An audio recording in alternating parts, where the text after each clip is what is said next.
Colega médico, eu me chamo Sérgio Belzac, sou cirurgião vascular e este vídeo aqui é para divulgação do nosso livro Habilidades para uma Carreira Médica de Sucesso, Soft Skills. Esse livro foi escrito em parceria com os meus amigos Ítalo Eugênio e Matheus Eugênio. Eu vou falar sobre comunicação e gatilhos mentais na medicina. Inclusive, foi um dos capítulos que eu escrevi nesse livro. Vamos lá. Quando a gente fala de comunicação com o nosso paciente, estamos falando de comunicação com conexão. Seria você entrar no mundo dele e trazer para o seu mundo. Existe um termo que inclusive é francês, que é rapport, que é de rapporter, trazer consigo. Então é isso que a gente precisa fazer. Na medicina, tem várias maneiras da gente fazer o rapport de forma adequada. Com empatia, escuta ativa, comunicação não verbal, construir confiança, e a gente pode dar alguns exemplos. Vou falar agora, inicialmente, 5 técnicas para fazer rapport em medicina. Olhar no olho. É muito inconveniente quando o médico fica com aquela tela na frente, digitando, olhando para a tela e não olha para o seu paciente. Isso afasta ele do paciente. Então lembre-se, conversa olhando no olho do seu paciente. Elogio. Todo mundo tem algo a ser elogiado e todo mundo gosta de receber elogios. Então, faça um elogio sincero ao seu paciente, claro, com ética, mas isso é importante, isso cria um vínculo. Espelhamento. Espelhamento é uma técnica de rapport. Olha aí o Putin fazendo espelhamento no Trump. É você imitar atos, gestos e a maneira de conversar do seu interlocutor. Lembre-se, é importante você sempre usar uma linguagem, falar de acordo com o seu interlocutor, para que você seja bem compreendido.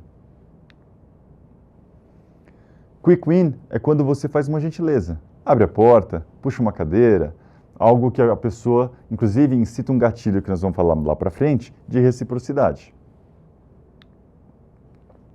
Falar o nome.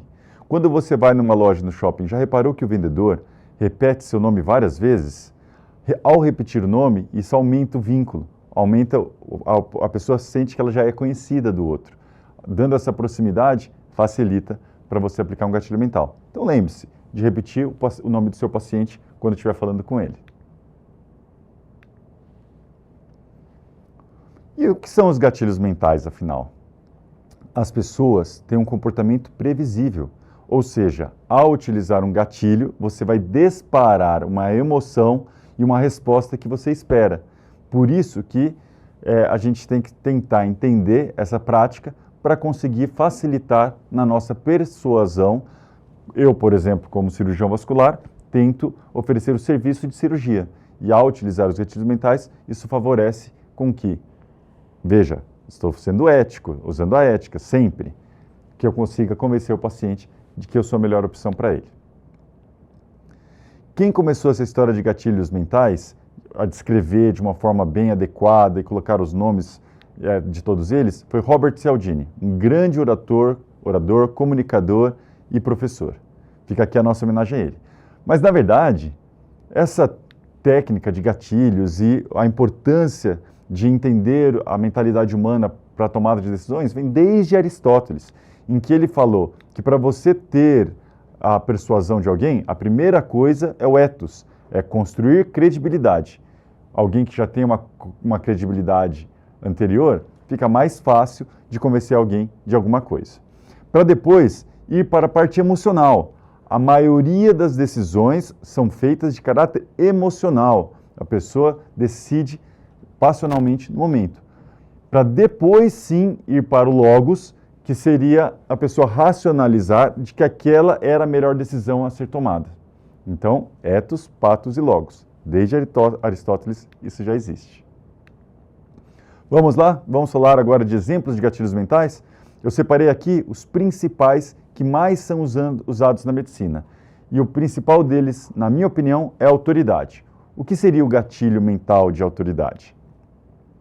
Quando você coloca vários diplomas com uma formação excelente na sua parede do consultório e isso fica visível para o seu paciente, no mínimo o paciente já vai saber que você é estudioso.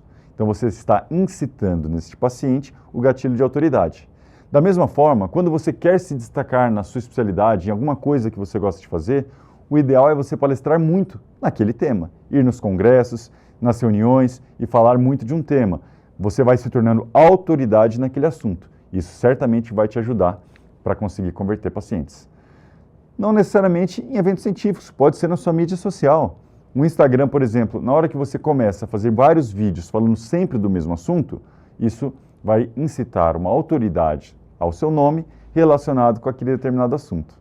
Gatilho de autoridade fundamental. Eu mesmo uso muito. Não só eu, isso vem da minha família. Essa foto aqui é a clínica da doutora Cleusa Belzac, doutor João Belzac, meus pais, que na década de 80, na cidade de Maringá, os dois eram cirurgiões vasculares, fizeram uma clínica na principal avenida, escrita Clínica de Varizes. Que autoridade maior que essa? Se você mora numa cidade dessa e você tem varizes, certamente eles estavam no top of mind das pessoas, que era a melhor opção para operar varizes. Estou achando que eles já tinham estudado Robert Cialdini na época, hein? Escreveu um livro também. Olha, esse aqui é um livro meu de cirurgia endovascular, que é a minha praia, digamos. E está com o meu nome, Cirurgia Endovascular e Radiologia. Eu nada mais estou usando um gatilho de autoridade, inclusive deixo bem visível lá na minha clínica para os pacientes saberem que eu me dedico muito ao assunto.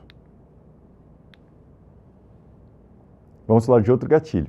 Na medicina a gente usa um pouco menos, mas no varejo é muito utilizado.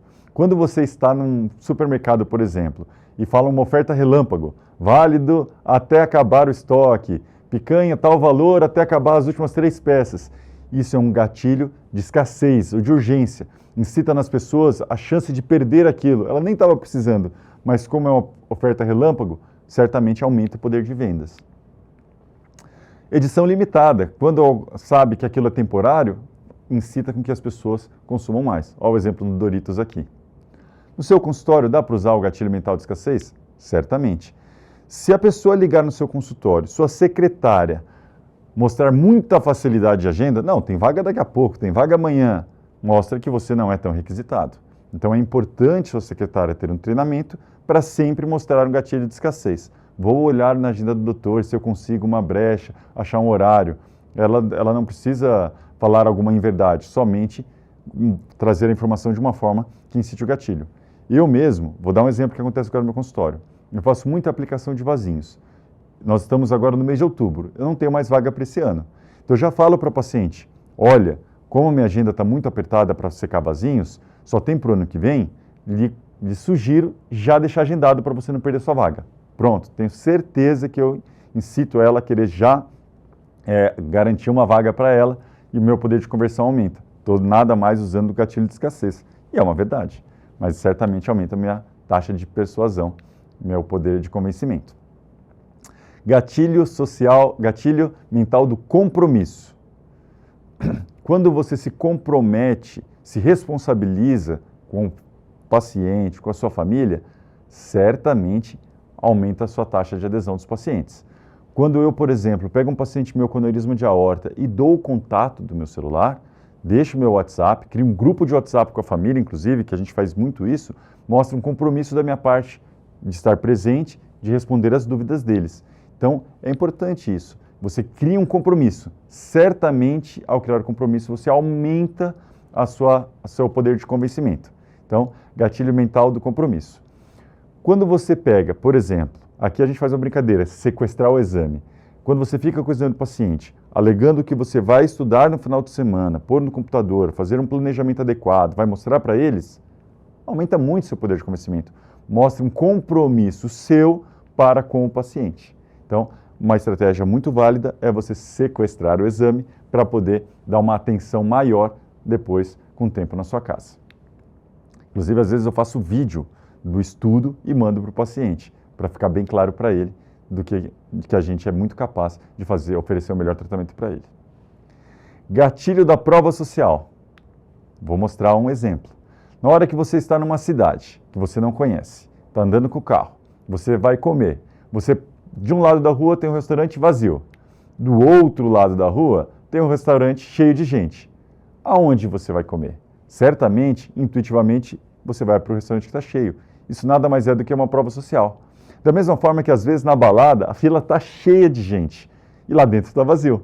O dono da balada, ele sabe do gatilho da prova social. Ao deixar muita gente ali esperando e liberando aos poucos, ele incita mais gente a entrar na fila e para poder entrar. Certamente, quando você era mais jovem, já fez isso algumas vezes. O médico pode utilizar o gatilho mental da prova social de várias formas. Por exemplo, um depoimento do Google. Quando o paciente coloca 5 estrelas e te dá um depoimento do Google, isso te asseguro que vai lhe ajudar na conversão de outros pacientes que forem procurar na internet. Se algum paciente fala bem de você, faz um depoimento, aqui, por exemplo, uma moça falando bem do nosso livro, certamente é um testemunho, alguém comprovando a qualidade do seu serviço. Então, a prova social é algo que a gente pode utilizar muito. Aqui, o antes e depois. Antigamente, o médico não podia utilizar o antes e depois. Agora, ele pode. Então, isso aqui nada mais é do que uma prova social que você pode utilizar. É uma ferramenta muito, muito útil, principalmente se você trabalha com estética. Gatilho da reciprocidade. É a sensação da obrigação de retribuir quando lhe é oferecido um favor. Vou dar um exemplo. Existe, inclusive, um experimento de reciprocidade, que na hora que uma sala de espera, alguém passa querendo oferecer rifa para todos os pacientes. Ninguém compra, né? Mas se essa mesma pessoa, em outro dia, oferece água para todo mundo e depois passa vendendo rifa, a taxa de convencimento dele, o número de pessoas que vão comprar sua rifa é muito maior. Por quê? Porque depois da gentileza dele de ter oferecido água para essas pessoas, suscitou nelas o sentimento de reciprocidade, o gatilho mental. Então, é uma boa estratégia. Então, é uma gentileza no consultório, servir um café, servir uma água, abrir a porta, acompanhar a paciente até a porta do médico, tudo isso incita o gatilho da reciprocidade. E a gente faz isso bastante. Um outro exemplo é quando você faz uma pequena cortesia.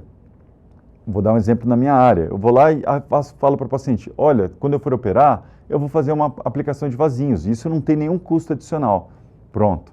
Eu incito nela o gatilho de reciprocidade e acaba aumentando o meu poder de convencimento para ela querer operar comigo.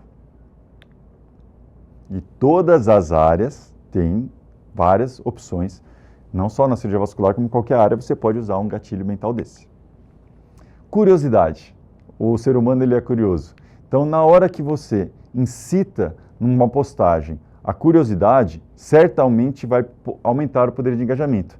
E aí tem a técnica punch, de estratégias, que é personal, unexpected, novelty, challenge, humor. São maneiras de você engajar alguém num post seu. Lembre-se que é 3 segundos, no máximo 8 segundos que você tem para conseguir fazer alguém ficar retido no seu post. Então, você usar o gatilho mental da curiosidade, em especial começando com uma pergunta, aqui um exemplo meu, num post meu começando com uma pergunta, faz com que a pessoa queira saber a resposta e segure ela no seu post. Então, tem várias estratégias possíveis e usar o gatilho da curiosidade é uma delas. O gatilho da novidade. Quando tem algo novo, as pessoas querem experimentar. Aqui um exemplo do Doritos sabor pizza. Tem qualquer coisa que você pode falar na sua clínica como uma técnica nova, algo que você tem de novo a oferecer. É um gatilho mental que a gente pode utilizar. Aqui está o meu amigo Dr. Marcelo Soeiro com uma técnica nova do nosso amigo Dr. Daniel Amatuzzi. Então, é uma estratégia super válida e isso certamente vai atrair mais pacientes. Storytelling. Storytelling move o mundo. Aqui eu vou falar de um exemplo bem prático de storytelling. Minha esposa foi num evento que era uma degustação de vinhos para médicos, sem custo algum. Lá, contaram a história do Riedel. Riedel, para quem não conhece, é uma marca de cristais, de copo de cristal para tomar vinho. Riedel, ele estava numa festa e ele experimentou um vinho. E no mesmo dia, mais tarde, ele experimentou o vinho de novo e falou, nossa, esse segundo vinho é muito melhor que o primeiro, eu gostaria de saber qual vinho que é. Na verdade, não era o mesmo vinho. O que diferia entre o primeiro e o segundo vinho era o formato do copo, que retinha o buquê, os aromas e o sabor. Então, a percepção dele do sabor do vinho veio diferente e isso fez com que Riedel estudasse e parou de fazer lustre somente de cristal e começou a fazer copo de cristal, que hoje é um dos copos de cristal mais vendido do mundo. Ao contar esse storytelling, vários médicos, incluindo minha esposa, compraram taças Riedel. Ou seja, o storytelling que foi feito ajudou muito na venda, porque eles estavam indo lá para degustar vinho. Olha como o storytelling move o mundo. Na minha área, por exemplo, eu conto muito a história do Einstein. Einstein Ele teve um aneurisma de aorta. Só que na época não tinha a tecnologia que a gente tem hoje, não tinha endoprótese, não tinha tratamento endovascular, e digo mais, embrulhavam a aorta no celofane, olha só. E Einstein morreu, infelizmente. Hoje em dia eu conto a história dos pacientes para mostrar que eles nasceram numa época em que a gente tem tecnologia para oferecer um serviço de qualidade. Isso é storytelling. A gente pode usar storytelling na vida, a gente pode usar storytelling em muitas coisas. Isso ajuda a pessoa a se identificar com você e, inclusive, esse é um dos gatilhos que eu vou falar agora, que é a identificação. Quando eu mostro fotos no meu consultório e conto histórias da minha família ou pessoais que coincidem com a história que meu paciente está me contando, isso suscita uma identificação e isso aumenta o seu vínculo e o seu poder de persuasão. Então, o gatilho mental de identificação pode e deve ser muito usado. Gatilho mental de simplicidade. Ninguém gosta de burocracia. Se você falar para a sua paciente que ela vai atrás das autorizações, ela vai pedir para o convênio, ela vai resolver as coisas, certamente vai diminuir sua taxa de persuasão. Então, ao automatizar, ao simplificar as coisas, você certamente facilita a vida do seu paciente e aumenta sua capacidade de persuasão. Então, quanto mais simples, melhor. Da mesma forma, quando você vai falar de tratamento, aqui é minha amiga Juliana Pugina, você precisa simplificar. Na hora que você explica muito e dá todas as opções, por exemplo, aqui como tratar a veia safena, eu dou 10 opções, falo pró e contra, na cabeça do paciente vai perder o sentido. Você tem que keep it as simple as possible. KISS. Você explicar, sim, falar das opções, mas falar de uma maneira clara e rápida, porque daí fica mais fácil do seu paciente entender. A doutora Ju é boa nisso. Gatilho mental da exclusividade.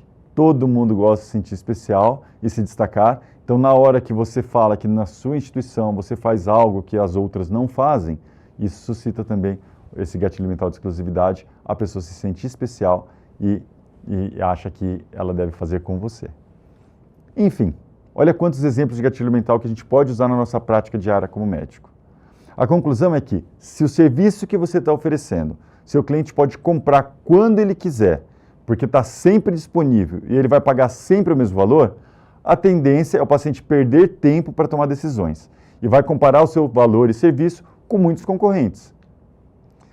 Ao aplicar os gatilhos mentais, o paciente toma sua decisão mais rápido, se sente mais seguro de tomar uma decisão que a maioria das pessoas tem tomado. Então, usar os gatilhos mentais é importante.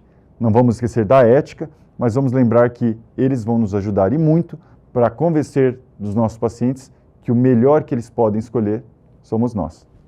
Obrigado.